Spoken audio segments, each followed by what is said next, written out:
महाकुंभ का सामाजिक और आध्यात्मिक महत्व। इस महाकुंभ पर केवल भारतीयों का ही तांडव नहीं, बल्कि विदेशियों का भी तांडव है। जरा देखिए, सबसे खास बात यह है कि विश्व के किसी भी आयोजन से विशाल है महाकुंभ। योगी सरकार ने नई दिल्ली में विदेशी मीडिया को दिखाई दुनिया के सबसे बड़े धार्मिक आयोजन की भव्यता, जिसमें 15 लाख विदेशी भी बनेंगे साक्षी, जैसा कि आप देख ही रहे हैं। जी सबके स्वामी अंतर्यामी पूर्ण कीजिए काजी, देवकी नंदन तुमको वंदन रखते सबके लाजी। सबके स्वामी अंतर्यामी पूर्ण कीजिए काजी, मन मंदिर मेरे सज बिहाजी। रास बजैया रास रचैया, तून हर मेरे तुम कवैया, तुमसे बड़ा का हम कौन कहैया। श्री कृष्ण गोविंद हरे मुरारी, हे नाथ नारायण वासुदेवा। श्री कृष्ण गोविंद हरे मुरारी, हे नाथ नारायण वासुदेवा। इस दिव्य भव्य महाकुंभ पर स्वच्छ श्रद्धालुओं के लिए पेयजल की उत्तम सुविधा उपलब्ध है। मेला क्षेत्र में 200 से अधिक वाटर एटीएम लगाए गए।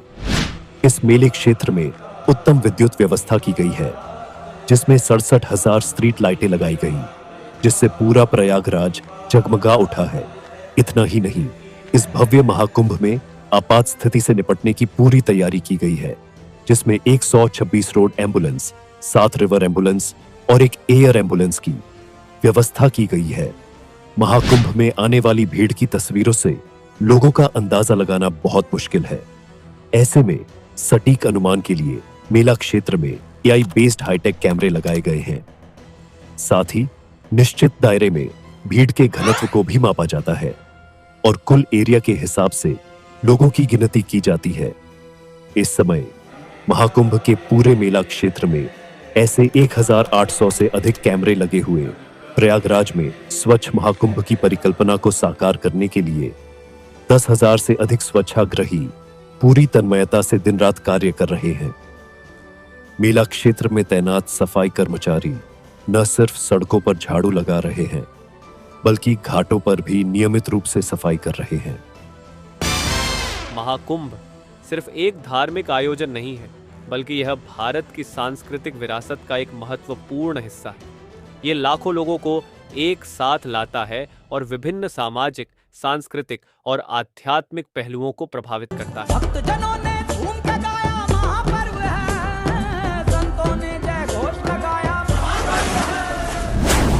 सामाजिक महत्व। इस महाकुंभ में लोगों का क्या फायदा है? इन फायदों को जानते ही आपकी आंखें खुली रह जाएंगी अगर आप एक भगवान के भक्त होंगे तो। महाकुंभ से लोगों को कई फायदे होने वाले हैं, जैसे कि उनकी आध्यात्मिक और धार्मिक भावनाओं को संतुष्टि मिलेगी, साथ ही वे अपने जीवन में सकारात्मक परिवर्तन ला सकते हैं। महाकुंभ में स्नान करने से लोगों के पाप धुल जाते हैं और उन्हें मोक्ष की प्राप्ति होती है।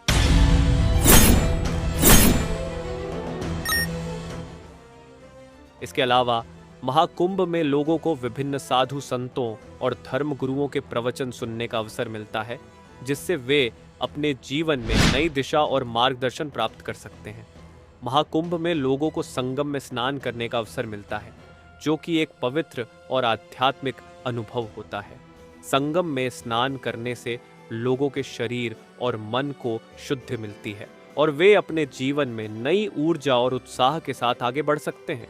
इसके अलावा महाकुंभ में लोगों को विभिन्न प्रकार के सांस्कृतिक और धार्मिक कार्यक्रमों में भाग लेने का अवसर मिलता है, जिससे वे अपनी संस्कृति और परंपरा के बारे में जान सकते हैं और उनका सम्मान कर सकते हैं। महाकुंभ से लोगों को आर्थिक फायदे भी हो सकते हैं, जैसे कि वे अपने व्यवसाय को बढ़ावा दे सकते हैं और नए ग्राहकों से जुड़ सकते हैं। महाकुंभ में लोगों को विभिन्न प्रकार के उत्पादों और सेवाओं की खरीदारी करने का अवसर मिलता है, जिससे वे अपने जीवन में आवश्यक चीजें प्राप्त कर सकते हैं और अपने परिवार के लिए भी कुछ खरीद सकते हैं। महाकुंभ मेला हर 12 साल में एक बार होता है। महाकुंभ में दुनिया भर के संत, साधु व भक्त आस्था की डुबकी लगाते हैं। इस धार्मिक आयोजन में शाही स्नान का विशेष महत्व है, जिसे अमृत स्नान भी कहा जाता है। ऐसा माना जाता है कि शाही स्नान के दौरान पवित्र नदियों में डुबकी लगाने से पापों का प्रायश्चित होता है और पुण्य की प्राप्ति होती है। अमृत स्नान लोगों को आध्यात्मिकता के करीब लाता है। प्रयागराज का महाकुंभ मेला करीब 4000 हेक्टेयर भूमि पर फैला है और इसे 25 सेक्टरों में बांटा गया है। उत्तर प्रदेश शासन ने महाकुंभ मेला परिक्षेत्र को राज्य का 76वां जिला घोषित किया है। इस साल का महाकुंभ बेहद शुभ माना जा रहा है क्योंकि ज्योतिषियों के मुताबिक 144 साल बाद ग्रहों का दुर्लभ संयोग बन रहा है। इस दिन सूर्य, चंद्रमा, शनि और बृहस्पति ग्रहों की शुभ स्थिति बन रही है। बताया जा रहा है कि ऐसा दुर्लभ खगोलीय संयोग समुद्र मंथन के दौरान बना था। महाकुंभ के लिए प्रशासन ने संगम तट पर कुल 41 घाट तैयार किए हैं। इनमें 10 पक्के घाट हैं जबकि बाकी 31 घाट अस्थायी हैं। संगम घाट प्रयागराज का सबसे प्रमुख और महत्वपूर्ण घाट है। यहाँ गंगा, यमुना और सरस्वती अदृश्य 3 पवित्र नदियों का संगम होता है, इसीलिए इसे त्रिवेणी घाट के नाम से भी जानते हैं। इस बार महाकुंभ में करीब 45 करोड़ श्रद्धालुओं के आने की उम्मीद है। न सिर्फ पूरे देश बल्कि दुनिया भर से आने वाले श्रद्धालु संगम में डुबकी लगाएंगे। महाकुंभ मेले में साधु संतों को नागा बाबाओं के अलग अलग रंग और रूप देखने को मिल रहे हैं। कोई पेशवाई में अपने अनूठे कर्तव्य से अभिभूत कर रहा है तो कोई अपने अनूठे संकल्पों, प्रणों और हठ योग के कारण चर्चा में है। दोस्तों, आज के लिए इतना ही। मिलते हैं अपने नेक्स्ट वीडियो में। वीडियो पसंद आई हो तो वीडियो को लाइक जरूर करें और अपने खास मित्रों के साथ जरूर शेयर करें और हमारे साथ जुड़ने के लिए हमारे इस चैनल को सब्सक्राइब जरूर कर लीजिए। धन्यवाद।